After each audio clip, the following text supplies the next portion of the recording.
We're Jess and Freddie and Winnie, of course, and we've embarked on a 6-month home renovation of our London house. After years of saving and 2 years living here, we took the plunge and knocked down a few walls and added a new floor in the loft. It is chaos, and we're living through our build and sharing all the highs and lows of taking on a home refurb project.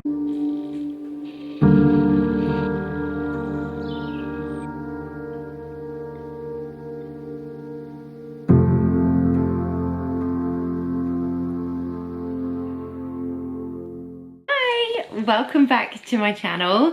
Today we are getting carpets. So I am just in our bedroom. We cleared it out last night and just done a final clean, and now because we are so disorganized, I'm doing a final paint before the guy arrives to install the carpets in 1 hour. Always leave things to the last minute. Doesn't need a lot of work. We just need to do a final few touch-ups around the window, and I'm going to paint the sliding door here and that frame. And the good thing about this room is we're using the same colour, which is Blanc de Blanc by Valspar, on the walls, ceilings and skirtings and doors. So we don't need to tape anything, we can just paint away. Also dries really quickly. So I'm going to get to it. I mean, it looks absolutely no different because it was white on white, but it's done, it's finished and it's ready, and the carpet people have not arrived yet, thank God. Also, now we've emptied the room of all the junk, minus the dog and the mattress, the room feels big now that it's all white, it's empty. Shuffling furniture around to get rooms empty to fit a carpet is like an impossible task, and we have so much stuff put away in storage right now that we don't even have that much stuff on display. We have moved like the contents of our bedroom into the ensuite. That is our only usable toilet right now, and we can't get to it, so let's hope they do a quick job.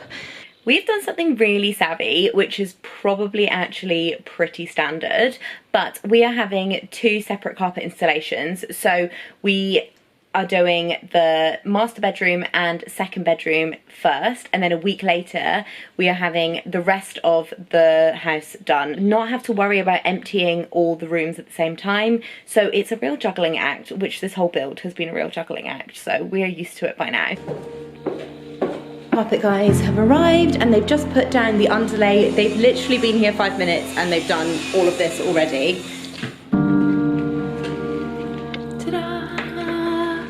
The first carpet is in. Woo! Oh, it just completes the room, obviously. Just need to do the sockets and the light switch now. And then this room is complete. Looking so good. I think the paint colour and the carpet choice together work really well. I'll link everything below. So the carpet we went for was the Heartland Country Living carpet at Carpetright and also at the floor room. And it's in shade Barley. So we went for this kind of beigey taupe that disguises those mucky paws.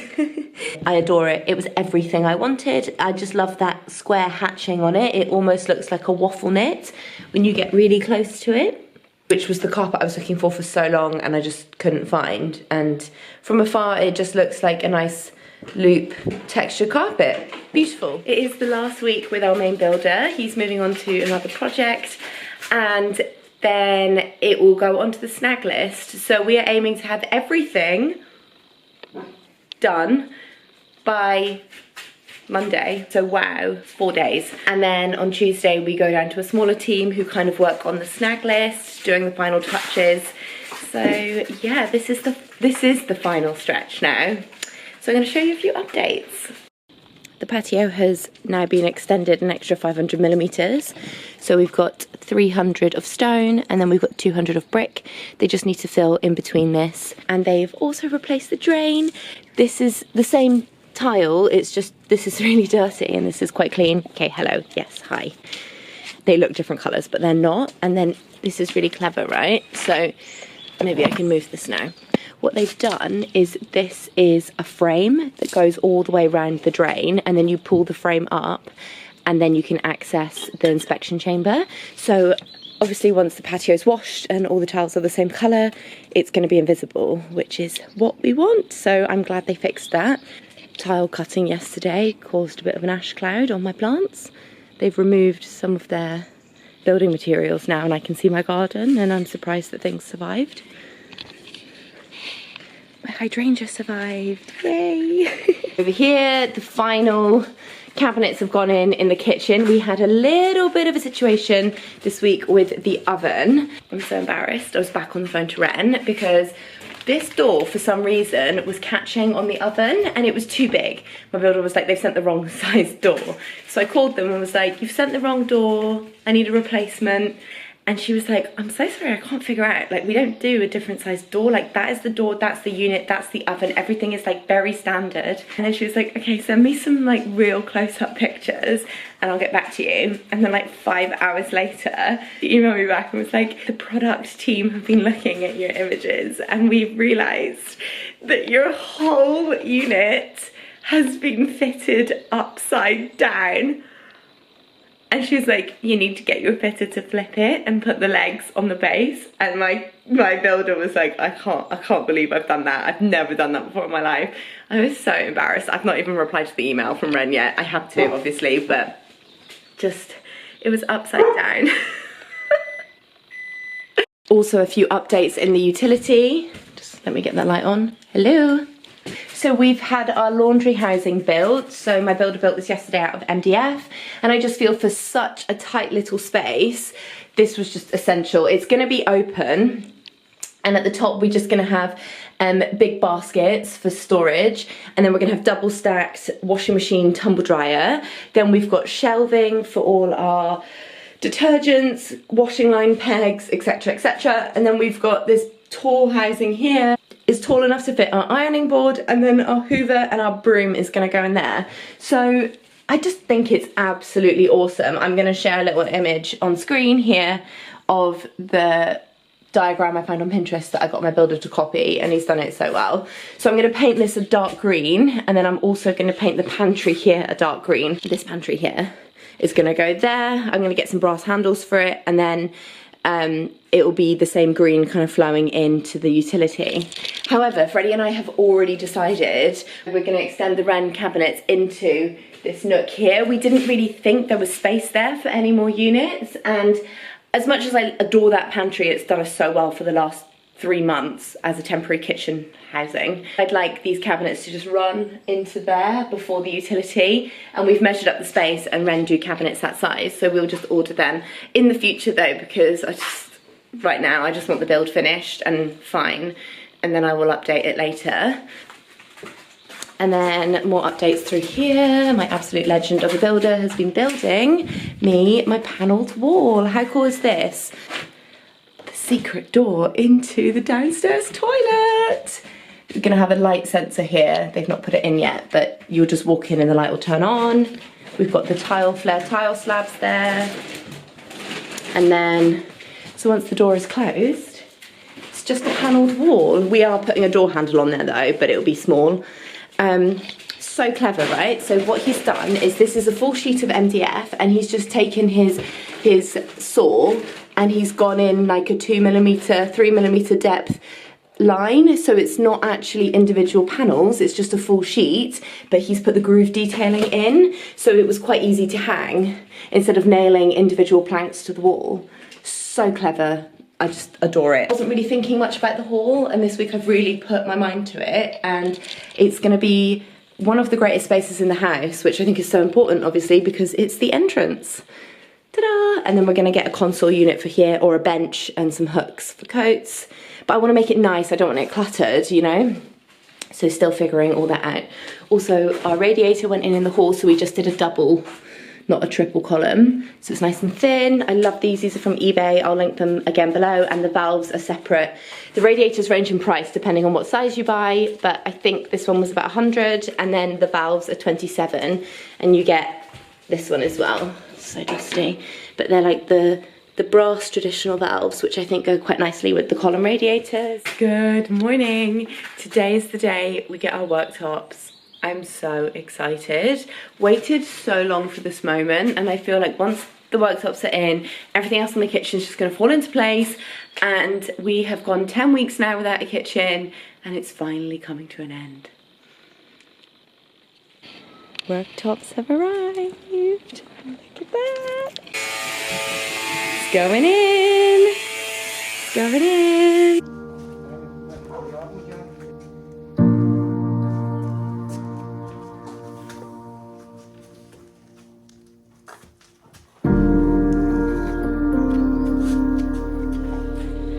Oh my word, I am so happy with our worktops. Look at that beautiful vein through it, and I love how he has matched up the side waterfall edges with the top. It's just so perfect and worth every single penny we spent on this. 100% the best investment in our kitchen. Love it. This is our whole life now. Just painting until it's done. Carpets arrive in T-3 days. We gotta get it finished. I'm priming at the moment all the wood. Fred is doing the first coat of bedroom 3. Can't wait to see that plaster go. People want to know how to prime. That is a good priming technique there. What's your secrets? Tricks of the trade, love. This trick of the bin bag. The bin bag in the paint tray so you don't have to wash it. I do like that trick, to be honest. My favourite bit is when you get flecks of old paint that sticks on the wall. Yeah, that is. And it's normally from the dried out tray I didn't wash properly, yeah. Isn't it? Yeah. Or the rollers I haven't washed properly. Yeah. Yeah, love those. Vision fatigue continues. We went to B&Q really late the other night and bought like the contract matte white paint to go as the base primer on the plaster. And we bought Magnolia. Yeah. Right, that's Freddie off to go return it. Huge error. Can't find the receipt, although I've just said to Freddie, I think it's at the front door on the floor as you walk in, so he's just gone to check. The easiest tile job in the world because all these tiles are like imperfect edges. So my builder's just showing me how to do it. That's far too much, isn't it? Excuse me. And they're squared 13 by 13 and I probably still got it wrong. Michael will probably have to come back and redo it. And so these are porcelain superstore and they're called Zelige Pearl, I think. 13 by 13. I love them. Look at them there. They look very grey in the picture, but they're not. They're definitely white. But they have a bit of bounce back light. They're on the bread.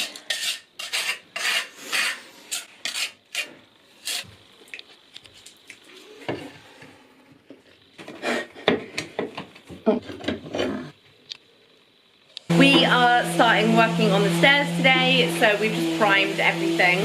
Upstairs, carpets arrive in 2 days, and we have decided that we are going to do the stairs ourselves to save on decorators' fees. So Freddie is just sanding them right now, and then we're going to paint them.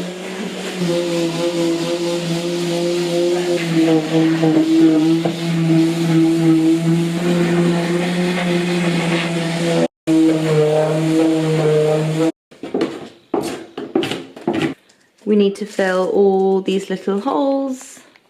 Freddie's just done a coarse sanding on one side. He's just applying a new piece of sandpaper, coarse again, for this side now. Then he's gonna do a fine sand. Then he's gonna fill all the holes. And then we're gonna sand that, and then we're gonna paint them. It's cooked, bitch. So after I mentioned last week that we did the gloss on this, I'm now sanding it. What a job. Then we are going to do the top coat on here. So we've gone for an off-white by Valspar in XL for all our wood.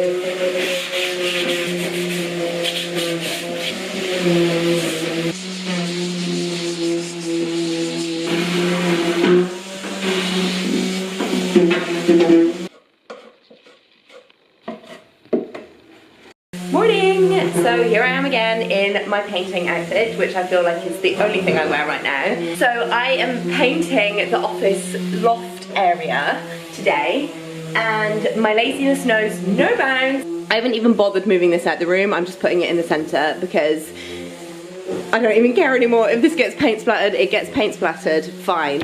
We live with it. It's Freddie's stuff anyway. He is just sanding, so excuse the noise. So this is Morning Light on Gentle Shadows, which is the Valspar option, which is, I think you can just see on the screen that it's ever so slightly lighter than the Lick one. I mean it like by a couple of tiny shades, but it is lighter. So it's going in the hallway here, so all these walls, and it's also this colour that we painted in the spare room yesterday, so because this is north facing and it's a really dark day today. It's very cloudy, so it's good to get to see how this colour looks in like not nice sunlight on a gloomy day, and I like it a lot. Found a good use for the gloss undercoat. We've done it on the stairs. I say we, Freddie did all of it, because it's super hard wearing and this is a staircase, heavy traffic. Even though people will be walking on the runner down the middle, we just wanted, you know, a really tough primer for here. It's looking so sharp. Hello. We are back here again. Third night in a row painting. So over it now. We made such good progress tonight. So Freddie has been hanging off this banister here, painting that ceiling there. It's like such a big drop, and we didn't really know how we were gonna do it without having like professional equipment. But he just hung over the banister and he did it. And he's done such a good job, it's perfect. So now my job this evening is to prime this riser, no, what's it called? Stringer. Prime the stringer, and then this has already been primed, so then paint all of this. Freddie is doing the doors on the first floor. We're using Valspar Tidy White in eggshell matte, and Winnie is just chilling. Aren't you, Poppet? You don't really understand what's going on because we have kind of ignored you all evening, which we feel bad about. But your perfect home will be here in probably less than a week. Freddie's stairs are looking fantastic as well. We're sat here, totally finished. As in energy-wise, not paint job-wise. We still have so much to do. It's 2 AM. There's no. It's not 2 AM. It's like 5 o'clock. Get me out of this hell. You got 3 more days and then we're done, like done. We were saying today, love the builders, want them out of our house now. Like we want our house back. It's been 5 months. 5 months to the day tomorrow. And how many wrong tins of paint have we bought? So many. We could paint a house with the wrong paint. With magnolia silk. With the wrong paint. That's possible. Yeah.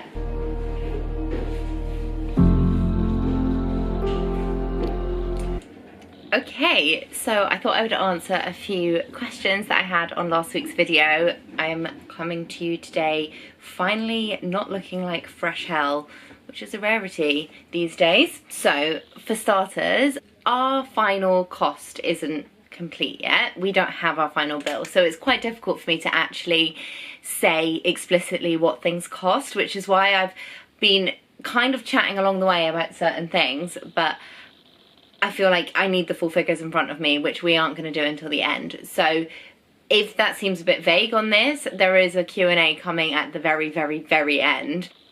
Okay, so first up, I'm going to go with answering the most vague question again, but I had quite a few questions about how did you source your architect and the cost of your architect. Now, our architect was actually a friend of a friend, and they normally work in commercial, but they did our drawings for us because they live in a very similar house to us, so we didn't pay standard fees. So I'm just gonna kind of give ballpark fees for what I've heard from family and friends that have also done similar work. There are different packages for an architect and kind of what they provide as a service. So if you want the full package, which is your full drawings, they'll submit planning, they will kind of do everything for you and project manage part of it. I know someone that had a quote for a similar build to us that was £6,000. Then you can go the total other end of the spectrum and just tell them what you like and be very clear, kind of have rough drawings already so there's not as many revisions because they cost money, not as many revisions, and get kind of like a one go drawing, submit your own planning and manage the whole thing yourself, and that can be kind of around the like 1,000, 2,000 mark. And sourcing an architect, word of mouth, it's the same as finding builders, I find. Like if you like a property that you've either seen online or in a magazine, it will normally list who the architect was. on Instagram, ask them, or they might have tagged them. Friends or family, ask them who did the work. So I always find that that's your best way to find a person, whether it be your architect or your builder or whatever. So I guess that brings me on to question 2, which is, how did you find your builders and what did you do to look around for builders? So we had seen the Ginger Dog builders van driving around, and we obviously thought it was hilarious because we have a ginger dog. So it always stuck in our mind as a company that we were going to price up, and they turned out to be the best. So fate, some may say. We also walked up and down the streets and looked at scaffolding boards and builder signs on projects that were in and around our area, and we had kind of been doing that for about a year, kind of just like bookmarking things and then approaching building companies when we were ready to get quotes. We approached 5 builders that we knew we wanted to consider, and we got 3 firm quotes. It was process of elimination, and one of them that we really considered and loved the look of had a £6,000 fee at the beginning for all the CAD drawings and supplied the architect, and we knew we were supplying our own architect and getting our own drawings, so we didn't want to pay their £6,000, which was non-negotiable. I think that's plus rooms, that was, but their stuff looks absolutely beautiful, so we really did want to consider them, but not an option for us. And number 2, we considered Beacon. Really loved them and really wanted to go with them as well. However, they provided a project manager. We knew we couldn't afford that, and they were more expensive because of things like factoring in a project management fee. And we knew that I was going to manage it, which I've managed-ish for the last 5 months. So it's all things like that with, you've got to weigh up the costs that come with certain companies, and Ginger Dog was the one that worked best for us in terms of price and also flexibility. Our builders have been so flexible with what we provide versus what they'll provide. Any tips on design, where to find the best ideas, and any websites for helping design? Okay, so I just consume myself with interior design, so I love watching home renovation shows, Dream Home Makeover, favourite, Interior Design Masters, I love, Your House Made Perfect, I absolutely love that show. So yeah, I watch a lot of renovation shows. I read so many home renovation magazines. I subscribe to Readly magazines, which is a digital subscription service, and they have every single copy backdated of pretty much every home magazine ever. It's really helpful, not even just to get ideas, but to also find suppliers and get quotes for stuff.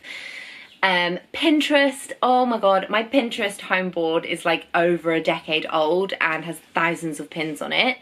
And I also have like a full private home renovation folder with each individual room, folders within with hundreds of pins on them to get lots of ideas. I will make that public once we have finished the reno. Also, where is it? Here. One final thing. I have learned so much from this book. I will link it in the notes. It is an interior design handbook and there's no fluff. It's all very simple to read. There's a lot of text, but it's very straightforward, clear and concise and interesting. I love it. I've pored over this book and I've gone back to certain chapters as well. They have a really great chapter on lighting and understanding how to place certain lighting in certain areas, which I find fascinating and had no idea about before I started. So yeah, this book is amazing. What would you say is your proudest achievement throughout this renovation? I think like actually surviving through it. Like I am so proud at how we've handled stuff. There have been like low points where I've had major tantrums, but we've gotten through it. I've learned so much, and actually like we're a week away from finishing and I'm looking around thinking I smashed it.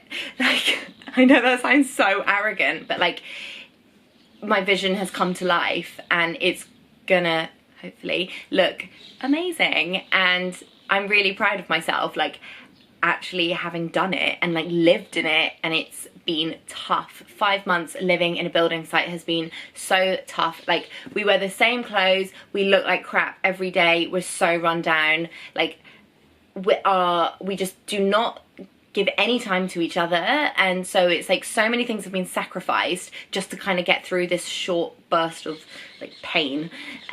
So yeah, it's been tough, but we've like survived it, and that feels really good. What are you most looking forward to when the renovation is complete? Doing nothing. We've decided that we're gonna take a week off and actually just live in our house. Like, just chill, make no plans with anyone else. I don't want to see anyone. Sit in every single room and enjoy that room for what purpose it is. Have a lovely bath, have a glass of wine on our patio, cook a lovely dinner in our kitchen, get the fire on in the front room and cozy up with a film. Like, just enjoy it. And I know that sounds so basic, but I am looking forward to that so much in a clean, dust-free house. Bliss. Oh, hello. Okay. Hi. Where have you come from? Okay, final question, and then I'll stop because I've been chatting for ages. So, would love to know about budgets and costs and breakdown, loft and ground floor. Okay, so first of all, I'm going to say we have gone over budget. We had kind of anticipated a 20% buffer for that, and we have exceeded that. And we are borrowing more money than we had originally intended to. But the way we financed it was we saved, I have the numbers on my Instagram Q&A, so this is off the top of my head and it might change slightly in the final Q&A. We saved 60%, we borrowed 30%, and we financed 10%. So saving literally for the past 10 years, Freddie has been saving, and for the last 3 years I've been saving, hardcore saving, and sometimes compromising lifestyle to save. It's not just overnight money in the bank and start a build. This has been a long-term plan and goal for us, and we've always kept like our eye on the prize. So yes, we've saved for a long number of years.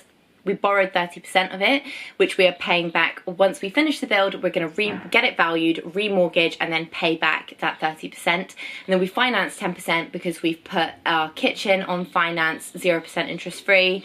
We've put, I think, some bathroom stuff on.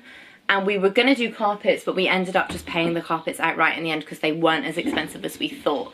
So if there is a 0% interest-free finance option available, we took it because it made sense, and we have also worked out our future finances that we can pay back those monthly installments, because right here, this is not financial advice, this is just what we've done. Asking about loft and ground floor extension prices, the cost of that is so relative to your location, the type of building you live in, and availability of builders. So your location, London prices are just always going to cost more. Secondly, availability of builders, if they are unavailable and they have lots of work on, they can name their price. Also, if they don't want your job, they'll probably ask for more money, so that if you do accept, then they get more money. And then thirdly, the type of building. Like, we live in a very old crumbly Victorian house. It needed a lot of behind the scenes work. It needed repointing of all the bricks. We needed full electrics, all the plumbing redone. There was some damp, there was some floor leveling. We had to level the ceiling in the bathroom. Like, there was so much that, say for example, a 50s or 60s house just wouldn't need, because it's sturdier and it's more modern. So the cost of your builder will factor into the quote all the work, and that's like the behind the scenes like spec that's needing touched up, as well as just the visible extension. So this is London prices, and this is kind of just for like a standard Victorian house. You could look at between 70 and 80k for the ground floor, like building into your side return and opening up your kitchen, and that's knocking structural walls down to open up the space. You know, glass doors are very expensive, skylights, etc. It also depends on the spec you put in of your kitchen. Like, that can range by tens of thousands of pounds. So I'm saying 70 to 80, and that's kind of just like a general price. I could be totally off. It could be way more in some areas, it could be way less. For the loft, I think you could look at probably 60 to 80 for the loft, depending on how like big your loft is. And I think ours was ish 60 or 70. So there's that. Also, there's like a huge shortage on timber supply right now, so I think it's really expensive. Builders are like factoring that into their prices. So we got our loft before timber shortage begun, so it might cost more because there is a lot of beams. You can only see these ones, but there is a lot of timber that makes up the kind of wall and floor and ceiling of our loft. So yeah, once again, ballpark. And I have spoken for so long now. I probably should have just made this a separate vlog, but I didn't, and here we are. It's going up. And I will do a final Q&A once the build is finished. But that is it from me. So thank you so much for watching another one of my home reno vlogs, and I'll be back next week with probably the final episode of season 2, which is the build, and then we are going to go on to season 3. May not take a break this time because I actually love posting my Monday videos. We're going to go into season 3, which is going to be interiors and decorating and furnishing this place. So that is going to be so fun, and I'm actually really looking forward to filming all of that. So I will see you guys next week with another video. Bye!